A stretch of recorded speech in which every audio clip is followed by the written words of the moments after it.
எதிர் வீட்டு வாலிபருடன் மலர்ந்த ரகசிய காதல் கொலையில் முடிந்தது எப்படி என்பது குறித்து பார்க்கலாம்.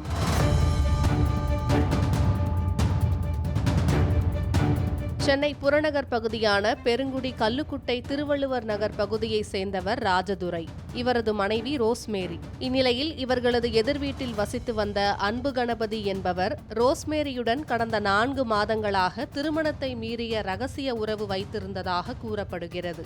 ராஜதுரை இல்லாத நேரத்தில் கணபதி அவ்வப்போது ரோஸ்மேரியை பார்க்க வீட்டிற்கு வந்து செல்வாராம்.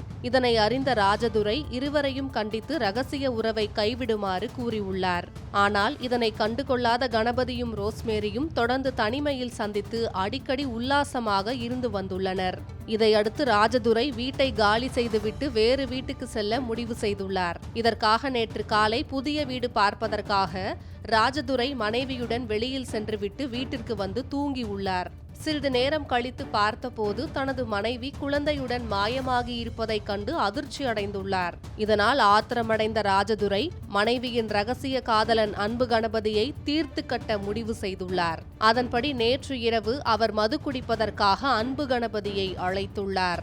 இருவரும் பரணி தெருவில் உள்ள ஏரிக்கரையில் அமர்ந்து மது குடித்த போது அன்பு கணபதி தான் 4 மாதங்களாக ரோஸ்மேரியுடன் ரகசிய உறவில் இருப்பது பற்றி கூறியுள்ளார். இதனால் ஆத்திரமடைந்த ராஜதுரை மறைத்து வைத்திருந்த கத்தியால் அன்பு கணபதியை சரமாரியாக குத்திவிட்டு தப்பி ஓடி உள்ளார்.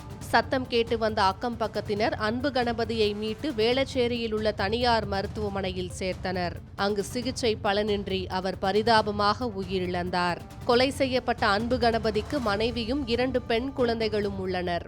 துரைப்பாக்கம் போலீசார் உடலை கைப்பற்றி பிரேத பரிசோதனைக்காக ராயப்பேட்டை அரசு மருத்துவமனைக்கு அனுப்பி வைத்தனர். மேலும் வழக்கு பதிவு செய்த போலீசார் ராஜதுரையை தேடி வருகின்றனர். இந்த சம்பவம் அந்த பகுதியில் பெரும் பரபரப்பை ஏற்படுத்தியுள்ளது.